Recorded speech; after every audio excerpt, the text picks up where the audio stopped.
Bonjour, j'espère que vous allez bien. Nadine Francillon du Lieu Secret. Aujourd'hui, c'est le début d'une belle aventure. Nous allons faire des entrevues avec des gens comme vous et moi pour connaître leur réalité, pour savoir qu'est-ce qu'ils vivent au quotidien et comment leur foi en Dieu les aide justement à passer à travers de réalités quotidiennes en fait. Et j'ai le plaisir, j'ai l'honneur, j'ai la chance pour cette première belle aventure de commencer avec mon fils, Joshua Bissner. C'est un plaisir de t'avoir, Josh. Oh, merci. Donc, C'est un plaisir d'être ici. C'est un plaisir d'être ici. Merci beaucoup. Merci d'avoir accepté. Je sais que c'est pas facile d'avoir des entrevues avec sa maman. Non, c'est pas facile, mais on va le faire. Exact, on va le faire, puis ça va bien aller. Ne t'en fais Oh, pas. non. Josh, est-ce que tu peux nous parler un peu de toi? Ouais, mon nom est Josh. Moi, je viens de Montréal. Excuse-moi pour mon français, c'est pas le meilleur, mais je vais essayer mon mieux. Je vais à l'école à Concordia, je suis un étudiant. Je travaillais pour une compagnie qui s'appelle rentals.ca. Et puis ouais, je suis très actif. J'aime marcher, j'aime être avec mes amis. C'est une bonne vie j'ai maintenant. Ouais, c'est une nouvelle vie. Tu viens d'avoir 23 ans. Yeah, 23. Qu'est-ce que ça fait d'avoir 23 ans à Montréal? C'est quoi la vie d'un jeune de 23 ans à Montréal avec tout ce qui se passe? Les choses de Black Lives Matter, jeune étudiant, travailleur noir à Montréal, on va dire. C'est un peu dur parce que ça dépend comme quel côté tu es. Comme downtown, c'est peut-être un peu plus correct. Mais j'ai eu mes how would you say it? Struggles. Tes combats? Mes combats avec les polices. Quoi, ça fait combien de temps que je suis allé à Ottawa? Ça fait 3 ans? Ouais. So, juste avant que je suis allé à Ottawa, j'étais arrêté sur Robinson parce que je pensais qu'il était un drug dealer. Ouais, J'apprends des choses, les amis. J'apprends des choses. Je ne savais pas ça. Ouais. So, ouais, j'étais là. C'était moi avec mon ami Golfar. Et puis, oui, so, ils m'ont arrêté, ils m'ont dit aller par terre. J'essayais d'aller par terre, après ils m'ont tackle. Ouais, c'est tackle. C'est quoi ça, Tackle. OK. Ils ont mis les menottes? Oui, mais avant ça, tackle. Ah bon? Comme m'ont mis à terre, basically. OK. Ils m'ont mis à terre. Après, ils m'ont levé, mis les menottes. Mais pour mon ami, qui est blanc, il a juste dit de mettre ses mains en arrière son dos. OK. So, blablabla, me demander est-ce que j'avais comme oui, blablabla. J'ai dit non, j'ai rien, parce que j'ai même pas de portefeuille. J'allais juste, je prenais ma bicyclette pour aller faire mes cheveux. Après, ils ont demandé à mon ami s'il était son drug dealer. Comment on dit ça? OK. Oui, son drug dealer, son pusher, je sais pas. Un drug dealer. So, non, je connais depuis high school. Et puis ouais, so, ils ont écrit mon nom, voir si j'avais des warrants ou bien des choses qui... Des antécédents. Antécédents. Mais non, après ils ont juste m'ont laissé quitter. So, c'est un peu dur ici. Mais je savais pas, les amis, donc c'est un peu OK. Mais il était quelle heure? Pourquoi ils ont décidé que c'était un drug dealer? Est-ce qu'ils recherchaient un drug dealer qui te ressemblait? Pourquoi ça? Pourquoi juste comme ça? Ouais, parce que comme moi et puis Golfar, avant d'aller prendre nos bicyclettes pour aller, on jouait au soccer. Il y avait des personnes sur le bleachers qui fumaient. So, je pensais que c'était nous qui faisions ça. So, parce que c'était noir, je pensais que c'était moi le drug dealer. J'étais pas aussi habillé très, très beau, mais ouais, c'était pour ça. Ça, je crois que, parce que moi et puis Steve, on a juste joué au soccer. Et puis ouais. Après, on allait voir si on peut faire mes cheveux. Et puis, ils m'ont arrêté comme au coin à la fin de Robinson. OK. Mais ils t'ont arrêté, ensuite ils t'ont bien relâché tout de suite ou bien? Oh, ça, 25 minutes. Quand ils t'ont relâché, qu'est-ce qu'ils ont dit? So, alright. Like, you're okay, you can go now. Mais t'as pas posé de questions? I was like, well, no, I'm like, why? Well, so I was like, oh, we thought you were this. Ils vont penser que t'étais cette personne-là, mais t'étais pas, blah, blah, blah. C'est un malentendu. I'm like, whatever. OK, bon, OK. Donc, ben justement, j'allais te poser cette question. C'est comment de... Parce que on est dans un milieu quand même assez blanc. Très blanc. Ah, très blanc, très blanc. Très blanc. Donc, je pense qu'on est les seuls noirs dans le quartier. Non, il y a un nom qui vient. Oh oui? T'as une famille à la fin de Robinson, et puis t'as un autre à côté du parc. Ah, OK. Bon, ben, en tout cas, ici, là, ici, on est vraiment les seuls. Oui. Comment c'est? Parce que quand tu sors avec tes amis, tu es le seul noir, est-ce que tu penses que les gens te regardent différemment? Comment que les gens réagissent quand tu vas dans une place et que tu es le seul noir? Et toi aussi, comment tu réagis? Est-ce que tu te sens gêné? Comment tu te sens quand tu vas dans une place où tous tes amis sont blancs et que toi, tu es le seul noir? Oh, je me sens normal parce que c'est juste comme how I grew up, comment j'ai été élevé.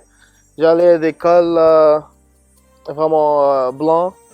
Je suis dans un quartier blanc. Mon père est blanc. Pour moi, c'est normal, mais je peux voir des fois des personnes me regardent. Bon, c'est pas plus avec mes amis, mais plus si j'ai une blonde. So, mes blondes que j'avais, c'était des blanches. Ça me regardait comme qu'est-ce qu'il fait avec elle. Comme juste des regards comme elle aime pas ça, les personnes. But, Mais je suppose que tu t'habitues, ben c'est ça. oui, Mais est-ce que des fois ça crée une sorte de frustration chez toi de dire mais pourquoi les gens me jugent à cause de ma couleur? Pourquoi est-ce que tu as une sorte de frustration à l'intérieur de toi que ça brouille à l'intérieur de toi? je suis pas vraiment frustré. C'est un regard très calme. Mais comme si c'est juste si les personnes m'approchent ou bien comme instigate. Oh, ok, qui font des recherches, c'est ça, l'instigation. L'instigation. Si les personnes investiguent, là, ils vont peut-être être un peu fâchés, mais si comme c'est dans leur propre tête, sur ferme des regards, comme merci pour le regard, après je vais continuer de marcher. Ok. Là, on va parler un petit peu plus de la spiritualité. Je t'ai élevé en tant que chrétien. Oui. Et des fois aussi, tu allais à la synagogue avec ton père. Si je te posais la question, qui est Dieu pour toi? Qui est Dieu? Pour moi, c'est un être plus grand que le monde. Il regarde tout le monde. Pour moi, Dieu, il regarde, il aide un peu, mais il pousse pas trop, comme les engagements des personnes. Ça fait du sens. Comme il a son propre agenda, qu'est-ce que le monde va avoir. Mais ouais, comme juste, pour moi, je pense que quelqu'un comme est dans le ciel qui nous regarde, juste pour être sûr que toutes les choses vont bien. Ok. Est-ce que tu dirais que tu as une relation avec Dieu? Je dirais que j'ai une petite relation. C'est pas trop gros, parce que c'est pas comme ma mère aussi qui prie chaque jour, qui lit la Bible et tout ça, mais once in a while, de temps en temps, je prenais la Bible, je vais lire, peut-être faire une prière, here and there. Mais ouais, une petite relation. Une petite relation. Une petite relation. Ok. Ça fait longtemps que tu n'as pas été à l'église. Yeah. Est-ce que c'est quelque chose qui te manque ou bien c'est juste que... Pour l'église. Ouais, pourquoi tu ne vas pas à l'église? Bon, je pense que ça devrait être la première question. Pourquoi tu ne vas pas à l'église? Est-ce que tu n'aimes pas l'ambiance à l'église? C'est une habitude quand j'étais petit. Quand je vais à l'église, je dors. so, chaque fois que j'y vais, je veux rester comme debout. Mais si ça vient comme naturellement. Je dors. So, je ne sais pas si je peux aller à l'église, mais peut-être plus tard quand j'ai fini avec être jeune, peut-être aller à l'église et recommencer le combat de rester debout et voir. Mais le nouveau église, on a allé, je l'aimais, c'était bon. 1h30, 2 heures, that's it. Ça, c'était bon. Oui, parce que quand mon fils était jeune, on allait à une église où c'était comme 4-5 heures. Donc, je pense que ça l'a traumatisé. Mais comment tu vois l'avenir des Noirs à Montréal? L'avenir là, des Noirs? Toi qui es jeune, qui as 23 ans, comment tu vois ton avenir en tant que Noir dans une ville où des fois ils stigmatisent les Noirs? Ouais. Je pense qu'il va y avoir beaucoup de changements, juste comparé comme avant, à cause tout le monde, comme avec les États-Unis, qu'est-ce qui arrive avec ça? Tout le monde voit qu'il y a toujours du racisme dans le monde. Donc peut-être ça va être plus de personnes vont être acceptées dans des positions pas businessières, comme exécutifs, plus des CEO noirs, ou bien comme plus des noirs dans des positions managériales. Mais ouais, ça va être changé aussi. Aussi, je pense que ça va être bon à cause, je pense que la police va avoir des body cams maintenant. So, ça va aider avec tous les police brutality. La brutalité policière. La brutalité policière. Et puis ouais, ça c'est moi je vois l'avenir. Je vois les Noirs va avoir beaucoup de succès dans le near future. Amen. Et aussi, quel conseil que tu donnerais à un jeune qui t'écoute? Je vais te poser 2 questions en fait. Ouais. Quel conseil que tu donnerais à un jeune qui t'écoute pour avoir du succès, pour comment se relever après qu'il ait un échec, après une épreuve? Quel conseil que tu lui donnerais? Et aussi, je vais te poser une autre question dans le sens que quel conseil que tu donnerais à un parent qui t'écoute aussi, qui éprouve de la difficulté? Moi, je remercie le Seigneur, c'est un bon garçon. Donc, quel conseil que tu donnerais à une mère qui écoute pour savoir comment agir avec un jeune à partir de 20 ou bien un jeune adolescent aussi? Quel conseil que tu donnerais? So, pour le premier, pour quelqu'un comme moi je dirais juste pour comme tous les défis, tout ça, avoir un bon groupe des amis. Ça c'est le numéro 1. Parce que comme si tu n'as pas un bon groupe, tu peux facilement aller dans une mauvaise voie. Et puis choses comme donc, ça. Faire le bon choix de groupe d'amis. Le bon choix de groupe d'amis. Et puis avec les groupes d'amis, pour moi je suis quelqu'un qui est drôle, mais qui est vraiment créatif en des différentes façons de problem solve. De résolution de problèmes. Mais j'ai un autre ami qui est très bon avec les financières. J'ai un autre ami qui est très bon avec ses mains comme un mécanicien, juste pour être sûr Une variété d'amis. Une variété d'amis. Pas tous les amis qui sont juste comme toi, parce que sinon tu vas pas, you won't grow. Ok, tu vas pas grandir. Tu vas pas grandir. Je suis ton interprète. C'est ça.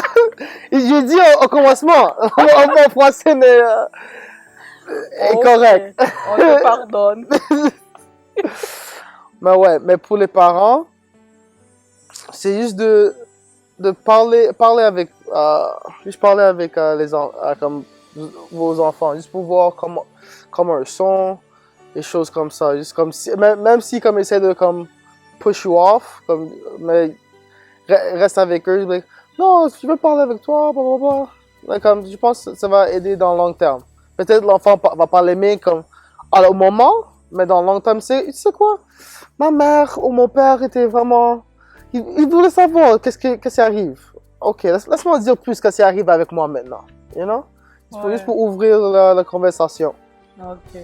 Donc, je pense qu'il parle d'expérience parce que quand il était jeune, je lui disais toujours je t'aime, je t'aime, je t'aime. Et il répondait oui, je sais. Et maintenant, il arrive à me dire je t'aime aussi, maman, je t'aime aussi, maman. Donc, je pense qu'il parle, c'est l'expérience qui parle. Yeah. Mais merci, Joshua. Est-ce que tu as d'autres choses à dire ou bien? Pas vraiment, je n'ai pas d'autres choses. J'ai été contente d'être sur. Le premier cobaye. C'est ça. Le premier cobaye de nos entrevues. Mais ouais, Ça va être bon. Je pense que les personnes vont rire beaucoup de ça. Ouais, Ah, en tout cas, moi j'étais vraiment contente. J'ai appris des choses que, enfin, je savais pas. Les jeunes, ils ont leurs secrets, puis il faut pas essayer de trop chercher non plus. S'ils veulent nous en parler, je pense qu'il faut toujours laisser la porte ouverte. ah. Et c'est ce que je dirais. Il faut toujours laisser la porte ouverte. Puis lui, ce qui est bien avec Josh, c'est qu'il sait qu'est-ce qu'il doit me parler et qu'est-ce qu'il doit parler à son père. On a chacun notre place. Donc, les mauvais coups, on me les dit pas. Nope. Nope, nope. Les mauvais coups, je suis jamais au courant. Et je vous remercie encore une fois. Merci, Joshi. Merci, mamie. Merci, Et mamie. puis, le Seigneur vous bénisse. Puis, à très bientôt pour une autre entrevue. Merci. Bye.